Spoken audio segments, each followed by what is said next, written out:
Welcome to this episode where today we're talking about identity shifts for you to have in order to scale your business successfully.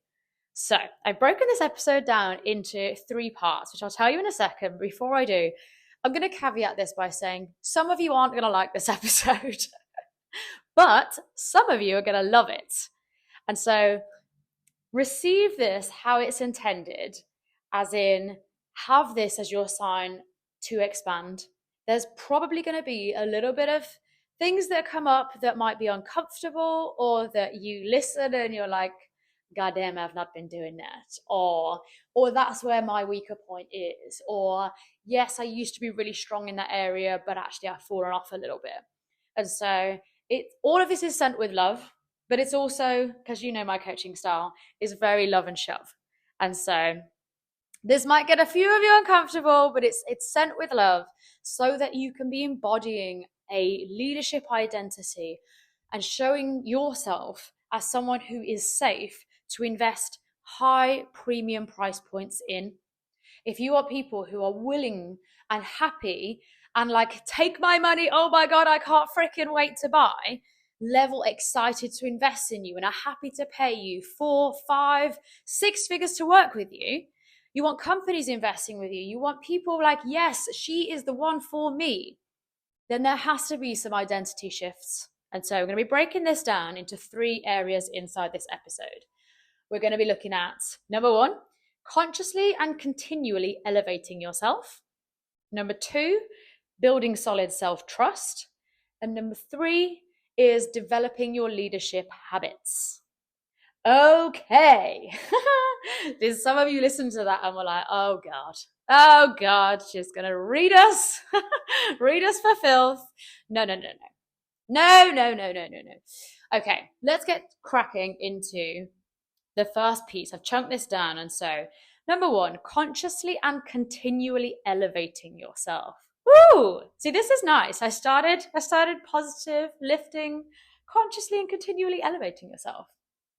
So this is things like filling your mind and soul cup, your energy, your fulfillment, the things that bring you joy, the things that light you up inside, the things that make you feel amazing. The fact that you're consciously doing that continually and consciously, regularly. You are always filling your cup back up. You are serving yourself first. I could have put this under habits, to be fair, but it is a habit of yours that you pour into your cup before you're pouring out to anybody else. You're putting your own oxygen mask on before anybody else's. You're filling your own cup and you're making sure that you're serving others from a place of fulfillment yourself. You're not trying to give to others what you don't have. You're filling your cup up first and then serving from a place of, I'm already overflowing, and which is why I have so much more to give. Because that is so much more magnetic to see. When people are finding you on social media and coming across you, you can see the people who are in their best energy because they've looked after filling their soul cup up. They prioritize themselves. They've got what their human needs in order to be a happy and fulfilled self.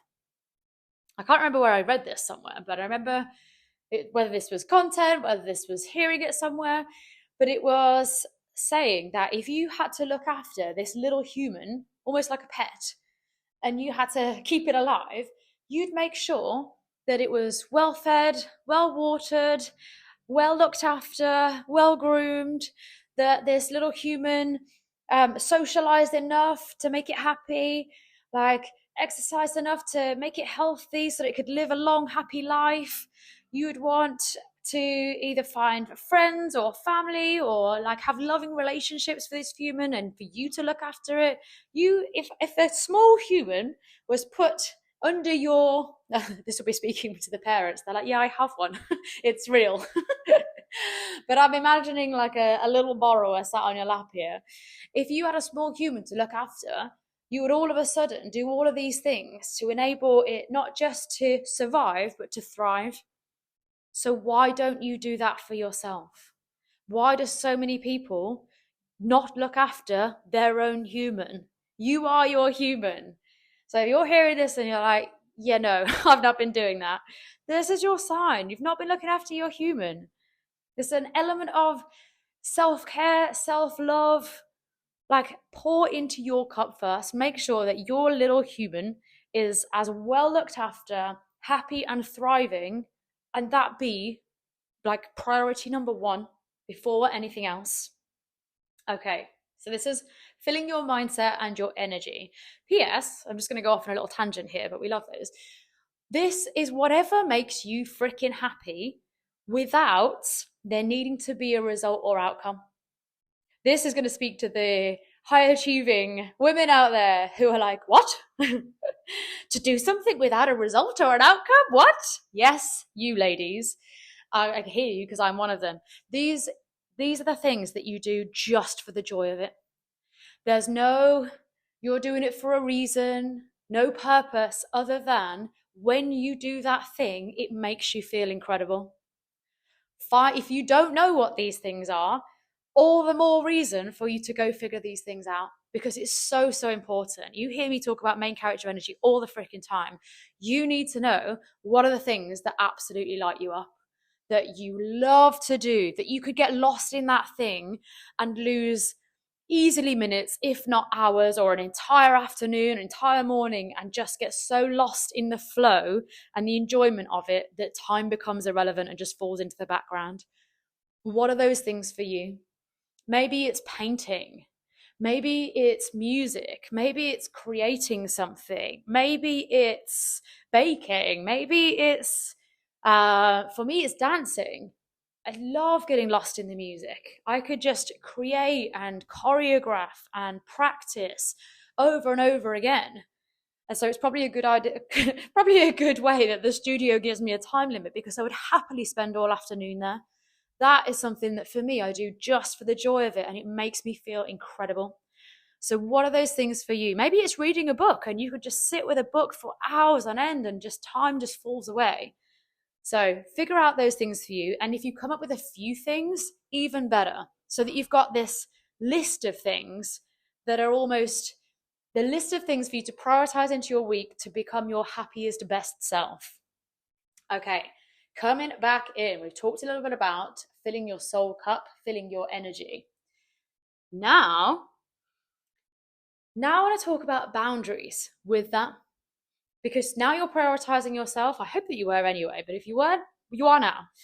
Prioritizing your time, your energy. This is the most important thing to you.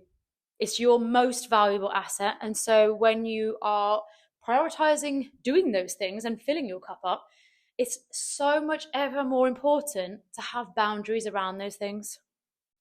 Boundaries with your time, boundaries with your energy, and being really conscious as to who you give your time and energy to. Whether this is clients, whether this is certain family members, whether this is certain friends, whether this is other people in your community or other people who are around you, in whether it's online networks, offline networks, whoever, all of the above. When you have strong boundaries around your time and energy, and you consciously remove yourself from anyone or anything that is draining or just doesn't actively fuel your fire, you'll be so much more a happier person. Distance yourself from anyone or anything that is a drain on your time or energy, which means that when it comes to those boundaries, this is super important when you are onboarding your clients. Are these people that excite you to work with? Are these people that are showing all the green flags? Because if you're accepting people that you know have already been a red flag either through the conversation or something that they've said, and you've still said yes and then onboarded that person, that's you. Girl, you're going to deal with your own consequences there. But this is what I mean when we're talking about identity shifts, where you're scaling this incredible business that gives you ultimate freedom, that is building your financial freedom, that is building your happiness, it's building your health, it's giving you all of these things. In order to scale that successfully, you cannot still be letting people walk all over your boundaries, consciously being around people, conversations, or energy that doesn't fuel your cup or actively drains it. So be very mindful and conscious of conversations or people who are draining. I have become very attuned to this. And if there's someone around me that I can just feel is not on my wavelength, or is either a negative mindset, or is someone that just is not a light in this world, they're not going to be bringing anything to me and they're barely bringing anything to themselves, I'll distance myself from either that conversation or that person. When you're really, really protective over your energy and what you're consciously consuming, I'm going to come on to this in a second, but when you're consciously consuming, I don't just mean about social media, you're always taking in information. And so if you're associating with people that are always down in the dumps or negative mindset or just not on your wavelength, not on your vibe, girl, you're going to be pulling yourself down. Distance yourself. So be really consciously consuming conversations, people, energy. Okay. So that was number one, which was consciously and continually elevating yourself. Yeah. Moving away from things that are negative or draining so that you can be elevating yourself, like physically, mentally, energetically. Now I'm going to come on to building solid self-trust. Whoosh. I can't believe I just did that. My brother does that all the time. That weird little noise. Anyway, building solid self-trust. Okay, so the things here are how you back yourself. This is you feeling really stable and really secure within yourself to be able to deal with problems or unforeseen circumstances when they arise, not if, when they arise. Because you're scaling this business, whether it's to make more money so that you can provide better for your family, whether it's that you're wanting to have a global impact and be able to help people all over the world and be able to well manage the capacity that that is going to require of you. Whether it's that you want to travel all over the world or even have multiple different homes in different continents so that you can go between different places and just fuel your best self. Whatever it is that is the why behind your business and how you're serving people, as you're scaling your business, there's going to be challenges that come up. There's going to be problems that come up. There's going to be unforeseen things that just come out of left field. And whether it's that they're a little bit minor and annoying and frustrating, or it's massive, unforeseen, life-changing, or massive plan changes. I'm thinking of September when I'd flown out to Florida for a conference, and I was in Miami. So I've already flown across the world to go to this conference. And I get to Miami and find out that not only is the conference not happening, it's not happening because it's been called off because of a tornado that is coming towards Florida, and it is huge. They're talking about it being the most powerful tornado that had ever hit, and there was like red warnings all over Florida. Now I could have been someone that was like, oh my god, and like freak out mode, but I wasn't. Because I've built solid self-trust. I'll talk about more of the how in a second, but in that situation, I actually didn't freak out at all, even though I wasn't in the same time zone as my loved ones. It wasn't easy to communicate with people. It completely changed my plan, and I was like, okay, so we've got a different plan. We adjust the plan, we adjust the sails, and we sail the seas that are here now. This is the thing. You don't get to choose the seas. What's that phrase about? What is it? Steady seas, never made for a good sailor, or something like that. You guys will be listening to this and being like, Sarah, that was not it at all. But you get the point. Smooth seas, never made for a something sailor. My point is, you're going to get rocky seas. who you are in the eye of the storm and your ability to self-navigate that, whether it's for yourself, for your community, for the business. So, building solid self-trust, feeling stable within yourself to be able to deal with problems or unforeseen circumstances when they arrive.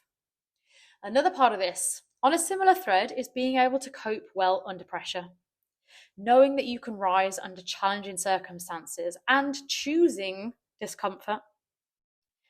So this coping well under pressure, knowing that you can rise under challenging circumstances. Because as I was saying before, there's going to be fire. There's going to be times where you've got to walk through the fire.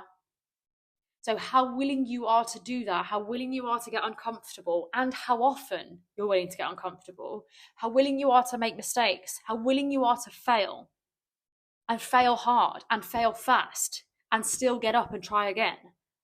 These are all things that help you build this leadership identity, because ain't no leader who hasn't failed the most.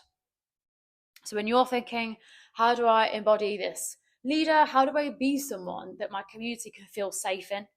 How can I be someone that is a leader and a clear authority? And I've got this energy of, I back myself, I trust myself, I've got myself. That is what people want to invest in. Yes, of course, offers and like your messaging and all of this is super, super important. But if you're showing up with like a wavy, wobbly identity, you're showing up as someone that does not back themselves, then you're showing yourself to be not safe as investing in. Uncomfortable truth, but it's accurate. Anyone that is wobbly in their self-trust is not showing themselves to be a safe investment. People want certain. So the more that you build your solid self-trust, the more that you back yourself, the easier it will be for people to have certainty in you. Because if they've got any little doubt because of what you've shown up as, they're not going to be investing in you.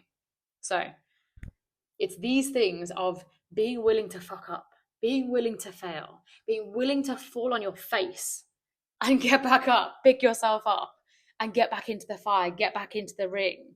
And it'd be more around, I'm going to come on to habits in a second, but it'd be more around that act of, I get up, I pick myself up and I carry the fuck on because that's who I am.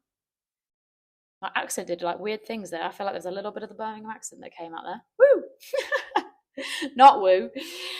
Anyway, and then just lastly here, when you're talking about building solid self-trust, detaching from the outcome, detaching from how you thought things would go and being okay regardless of the outcome, whether you won massively, whether you failed massively, whether you experimented in something new and were like, okay, that was cool, let's do that again, or you experimented and were like, that was awful, we're never going to do that again, but we have learned.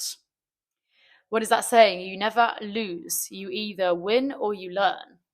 This is the identity of a leader, the one who goes first, the one who's willing to get in there, the one who's willing to fail and fuck up and mess up and keep on going. When you build this solid self-trust that you know that you have got you regardless, doesn't matter if you find yourself in stuck, there we go. Doesn't matter if you find yourself in a continent where something goes wrong. Doesn't matter if you arrive in a country but your suitcase doesn't happen. Both of these things have happened to me. Doesn't matter if you get ill and it massively changes your plans. You have to like redirect things within the business. I mean, I'm going to do a whole nother episode on the practical shifts to make to scale your freedom-based business, like the things to do. But right now we're just talking about identity, mindset. And so coming back in on this last point is developing your leadership habits. So number one is discipline. Now, some of you are going to be listening to this being like, what? Discipline? Yes, discipline. It might sound counterproductive that you can scale a freedom-based business and have more freedom. And whether that's you want more time freedom, you want more financial freedom, you want more like joy freedom and just all of this flexibility. You might think that having discipline and routine and your non-negotiable habits are things that are counterproductive to that freedom. But discipline gives you freedom. If you don't have any sense of discipline, boundaries, routines, non-negotiables, standards, either for yourself or for others, you're not going to get to enjoy freedom because there's just too much mess. There has to be things that are your non-negotiables. Even if you live a similar lifestyle to mine where a lot can change, whether you're in different countries, different climates, different time zones, and you have a lot that can change on a day-to-day or month-to-month, I still have my non-negotiables. I know that what are the things for me that allow me to thrive and the business to thrive. So what are those things for you? What are your non-negotiables? Your routine might change slightly, but what are the elements that make that routine? What are the things that you commit to every week? What are the things that you do for your health? What are the things that you do for your business? What are your sales activities? What are your community activities? What are your non-negotiables? You get to enjoy more freedom, both financially, your health freedom, your energy, geographical freedom, when you've got more discipline. So having your own standards that you set for yourself and others, that you have the discipline to get those things done, regardless of what else is happening around you. Now, on a similar thread, but we're still talking about developing your leadership habits. If you fall every time something gets hard, if you pull out, if you choose comfort, if you have to self-soothe every time something gets hard, if you choose ease every single time things get difficult, you're never going to scale this business successfully. Sorry, gonna not sugarcoat this. You've got to be willing to choose discomfort. When you're wanting to embody this leadership identity, this person who is this safe investment, this person that can successfully scale a business, that is a steady in the storm, this captain that has got it, that is reliable, that backs herself, has solid self-trust, that is continually elevating herself and her community. All of this is found in your habits, in your decisions to choose hard things, and to not just wait for those hard things to happen and then see how you deal with them in the moment, but to be able to choose hard things regularly so that hard things don't actually seem hard because you do hard shit anyway. Like, I don't do burpees for fun. I mean, I do a little bit. I'm a little bit twisted in that sense. I think when you do CrossFit, you've got to be a little bit top 2% twisted. So maybe a little part of me does it for fun. However, the workouts are still bloody hard. Do I do that hard level of just like busting my ass, covered in sweat, absolutely gasping for air, lungs at max capacity, and just like, do I do that for enjoyment? I mean, a little bit. No, I do it because from a mindset perspective, I get to see how much further I can go after my body said, this hurts, I want to stop. I get to see how much more there is in the tank after it started becoming difficult. I get to see actually how much, whether it's a longer time that I can go for, or I've got more energy and I can do another round, or there's somebody else who's at a similar level and I can match up with them and we can do it together. Or I can be a little competitive shit and just be like, well, I want to beat this person. The point is, I regularly choose hard things. So then when hard things in the business come up, they don't seem hard because I do hard things regularly. There's also the element of, if you've always prioritized a morning workout, then any amount of things that crop up during the day, you're in a better mindset to be able to handle. I'm a way better version of me when I've worked out in the morning. And I'm sure I've spoken about this before, but I am naturally an evening person. So I would gladly work out in the evening. I've got far better energy when it comes to like lifting and like PR and stuff like that. For the non-CrossFitters, that's like getting your personal bests and things. I would be far better equipped to do that in the evening. However, from a mindset perspective, I'm way better when I do it in the morning. Because if you do those hard things in the morning, even though you might not get your strongest or best rep, might be a little bit more hot mess, but from the endorphins, from the dopamine, from all of the good stuff that comes out of that, you're so much better equipped to deal with the rest of the day. Whereas if I was to put that workout at the end of the day, then you've got to get through the day and have other things that can crop up, and your mindset isn't in the same sort of place because you've not had that rush of endorphins in the morning.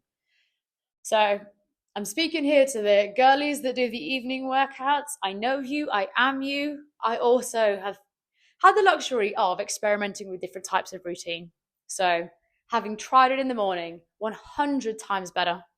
So just letting you know. Which brings me on to prioritizing the health of your body, the way that you do the health of your business. If you're wanting to build this freedom-based business that allows you to do all of these things, it gives you freedom, it gives you choice, it gives you options, it gives your family choice and options, it gives your community choice and options. You're building this thing that is going to be something that creates ripples long after you have been on this earth. Like the legacy that you're building is going to be felt for generations to come. If you're building that size of business, brand, impact, but you're not prioritizing your health, girl, what are you doing? The two don't match up. Are you building a legacy? In which case, I would hope that you're prioritizing how long you're going to be on this earth. Because, girl, if you're saying, I want to build generational wealth, I want to build this impact, this legacy, this thing that is felt for way longer than I've been on this earth, but then you're having Coca-Cola every day, sugar with every meal, you eat loads of crap, you eat stuff that just isn't whole foods or natural stuff or things that we were even designed to eat. Girl, what are you doing? Make sure that your eating habits line up with what you're saying that you want to create in this business. You've got this vision for creating this massive impact. You need to be the steady leader behind that, the one who is actually fueling her body in line with the way that she's fueling her business. Being someone who's like, I'm here to be in this body for as long as it will take, for as long as I can have the most incredible impact on this earth. And so I'm going to fuel myself and my long-term health with that in mind. Because if I was consciously jeopardizing my health, then that's not in line with the business that I'm building. I know some of you are going to hate that, but girl, truth hurts sometimes. I say that with love as well, because I'm someone that loves to snack. I love my chocolate. I love my cheese. I love my wine. I love my carbs. I love it all. But I love living longer more.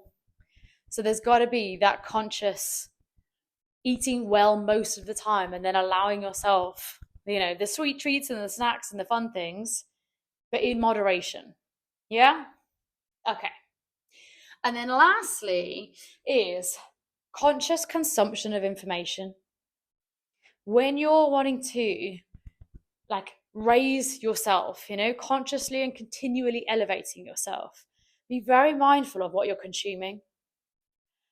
And I don't mean that you just need to read a book every single day, but being mindful of, yes, conversations, but also social media content.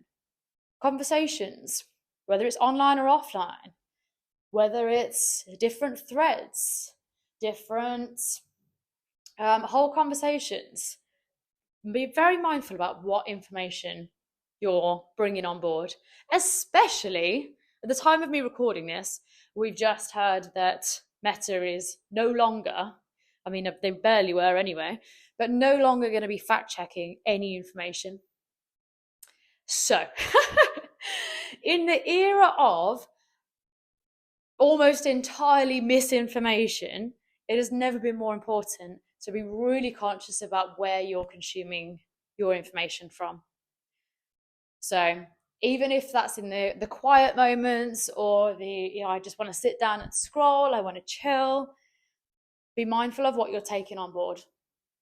Again, going back to your time, your energy, your mindset, be mindful to consciously consume things that are going to elevate you and not either put you down, put you in a mood, like just mess up your mindset or your energy. Now, I've mentioned this before, but inside the book Stolen Focus by Johan Johari, highly recommend it. Really, really interesting book. He was talking about how when the social media platforms were created, they were intentionally designed to focus on a negativity bias because it was noticed quite early on that people would spend longer on social media if they'd seen something that was negative. Like, we psychologically can't help but be drawn to something that is negative or traumatic. So whether it's like footage of something like aggressive happening or upsetting happening or like a crash or something shocking, we can't help but be drawn into it. And so when they were creating these social media platforms and creating these algorithms, they were noticing that people, if they just become angry or upset, they were more likely to spend more time on the platform responding or engaging or commenting or going to create their own post about it. And it was keeping them on the platform longer. So therefore, social media being all for profit, they decided to push that content more. So if we know that, and if we know that there's so much content out there that is meant to get you angry in order to keep you on the platform, be mindful of that. And I'm, saying this as someone that can also, we're in very difficult times right now, politically. And I'm not going to get into all the politics, but there's so much. I feel like the quantity of negative information has never been higher. It used to be you'd see things every now and again and just be like, wow, and either like really offended or really shocked or just have these feelings of like, oh my God, how could this be happening? And I swear that used to be like seasonally or monthly, whereas now it's multiple times a day without fail. So wanted to just share that, be consciously consuming information that fills your cup, that stimulates your mind, that gives you energy, that gives you inspiration, that gives you ideas, that is stuff that it not just lights up your cup, but either like it instigates you wanting to start conversations with other people, to share that information or share that insight, or start like a debate, or have, intellectually stimulating conversations, basically. Okay, wrapping up this episode, there's a couple of questions that I wanted to leave you with here. Number one, what are you saying to yourself? How do you talk to yourself when no one is listening or watching? Because it's these behind the scenes questions, how you talk to yourself when no one's watching. Because you can be showing up as the big dick energy, main character energy, loud, proud, brash, all of that on social media. But if behind the scenes you dig yourself out, you constantly berate yourself, you don't back yourself, you've got loads of doubts, loads of worries, that's not you in your power. That's not you in your main character energy. That's not leadership identity. So what are you saying to yourself? How do you talk to yourself when nobody is listening or watching? And is that in line with the version of you that you're portraying on social media? Number two is, who are you being for yourself and for your community? Who are you being? Are you being someone that is a leader, that is a force of nature, that is a force to be reckoned with, that is someone? Imagine if you were looking at you, would you want to invest in you because you're just like, she's unstoppable, she's unshakable, she's going to move regardless, so I'm going to hop on this bandwagon now because I know she's moving regardless, so I'm going to jump on now, otherwise I'll get left behind? Do you have that feeling about yourself? Ooh! So maybe comfortable or uncomfortable questions here, you'll have to let me know. So wrapping this episode up, you'll build more freedom when you consciously and continually elevate yourself, when you build these firm boundaries with your time, your energy, your capacity, you build your solid self-trust. And that this is not a tick box exercise. This is something that you're doing continually, weekly, if not daily. You're continuing to see who you are in the dark, not just the light. Then lastly, developing your leadership habits, focusing on your discipline, your non-negotiable routines, who you are when things get hard, choosing hard things, choosing discomfort, prioritizing your health as well as the health of the business, consciously consuming information that elevates you, that inspires you, that encourages you to think bigger, not get sucked into whatever little drama is going on today. So this is why inside my mastermind, Your Freedom Formula, we focus on all of this identity stuff first, because you're never going to build this freedom-based business and have these really successful programs and lots of people inside your membership, your programs, your mastermind. Be someone that is hosting global events, who's having an impact globally, if you've not first developed your really solid CEO energy and identity. This is step one before we get into any of the strategy, is working on you, who you are behind the scenes as well as in front of the camera. So this is step one before we get into any of the launch strategy. Your freedom, the success of your business, your financial freedom, your health freedom, all of your future impact that you haven't even had yet is based on your mindset. Now, you're probably like, but Sarah, you're a strategy person. And I am. You guys know this. I am strategy through and through. But the highest level strategy can never outwork a shitty mindset. It can never. If it was down to strategy alone, everyone would be there, because everyone would just be able to follow the steps and boom, boom, boom, boom, boom, done. And there's a million different ways to get there.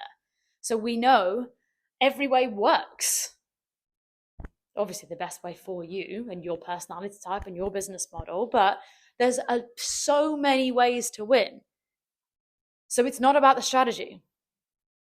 So when it comes to inside Your Freedom Formula, we're focusing on you, your CEO energy, your CEO identity, the habits that you're keeping, and the mindset, your solid, unshakable belief in yourself and your conviction.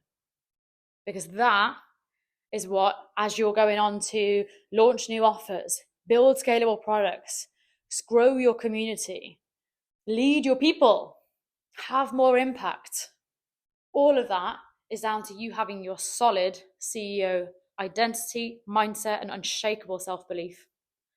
So I'm going to leave the link behind here or underneath in the show notes. If you want to come on board for Your Freedom Formula, we're enrolling now for a February start. So inside Your Freedom Formula, this is my ever-rolling community. So you can come in. We do have a 4-month minimum, but you can come in for as long as you want. This is a community where people are leaning in, launching, scaling so that they can 10x their impact, income, and freedom.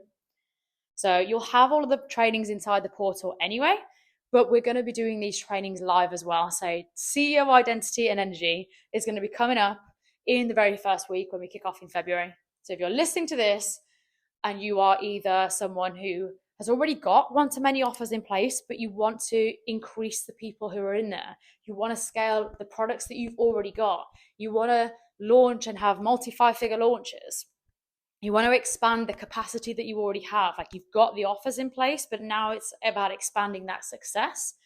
Or you're someone who you've already been killing it on a one-to-one level. You've already signed like incredible clients and you're booked out, but your capacity is already at max. You're wanting to bring in scalable products to be able to help more people, serve more people, get more people results without it coming at your time expense.